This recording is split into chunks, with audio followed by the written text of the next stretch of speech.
বাঙালিদের ঘরে ঘরে চানাচুর খুবই পরিচিত একটি স্ন্যাক্স। বন্ধুদের আড্ডা হোক কিংবা সন্ধ্যার চায়ের কাপ, চানাচুর যেন খুবই গুরুত্বপূর্ণ একটি খাবার।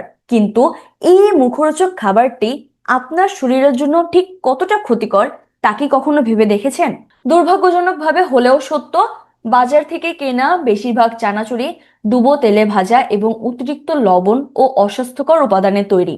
অর্থাৎ চানাচুর তৈরির প্রক্রিয়ায় এমন যে এতে ট্রান্স ফ্যাট থাকে। চানাচুর খেলে তার রক্তে খারাপ চর্বির মাত্রা বাড়াতে পারে।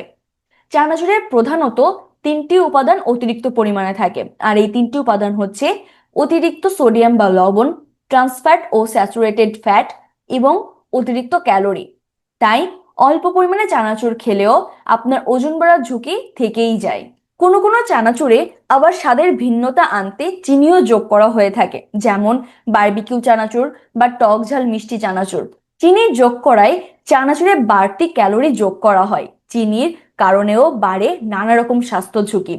আপনার প্রতিদিনের চানাচুর খাওয়ার অভ্যাসের জন্য আপনার মারাত্মক ধরনের স্বাস্থ্য সমস্যা হতে পারে। তো চলুন দেখে নিই এই স্বাস্থ্য সমস্যাগুলো কি কি। প্রথমেই উচ্চ রক্তচাপ ও হৃদরোগের ঝুঁকি। চানাচুরে থাকা অতিরিক্ত সোডিয়াম রক্তনালীর উপর চাপ সৃষ্টি করে, যা দ্রুত উচ্চ রক্তচাপ বাড়ায়। আর এর ভিতরে খারাপ ফ্যাট রক্তনালীতে চর্বি জমিয়ে হার্ট অ্যাটাক এবং স্ট্রোকের ঝুঁকি বহু গুণে বাড়িয়ে দেয়। এরপর কিডনির ক্ষতি।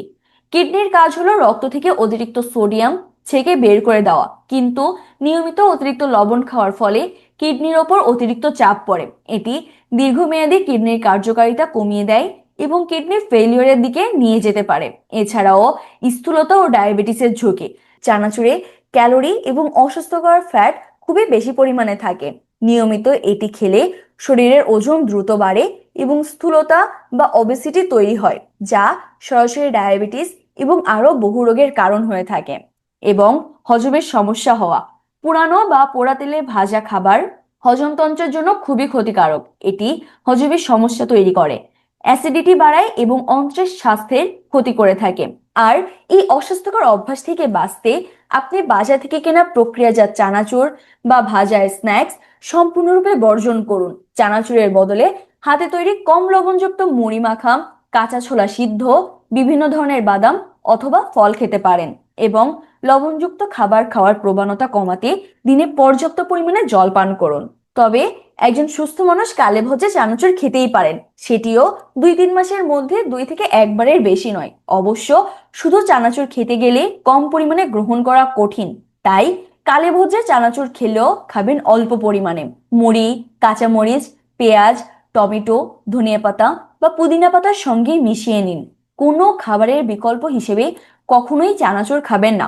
ধরেন আপনি চানাচুর থেকে পাওয়া ক্যালোরি ভারসাম্য রক্ষার জন্য ভাত বা অন্য খাবারের পরিমাণ কমিয়ে দিলেন, তাতে ক্যালোরির ভারসাম্য হবে ঠিকই, কিন্তু চানাচুরের ট্রান্স ফ্যাট ও বাড়তি লবণের কারণে বাড়তি স্বাস্থ্য ঝুঁকি রয়েই যাবে। মনে রাখবেন, জিহ্বার সামান্য স্বাদের জন্য আপনি আপনার শরীরের সবচেয়ে গুরুত্বপূর্ণ অঙ্গগুলো, হার্ট এবং কিডনিকে ঝুঁকির মুখে ফেলছেন। আপনার সচেতনতা এবং সঠিক খাদ্যাভ্যাসই আপনাকে সুস্থ, সবল এবং দীর্ঘমেয়াদী জীবনযাপনে সাহায্য করবে।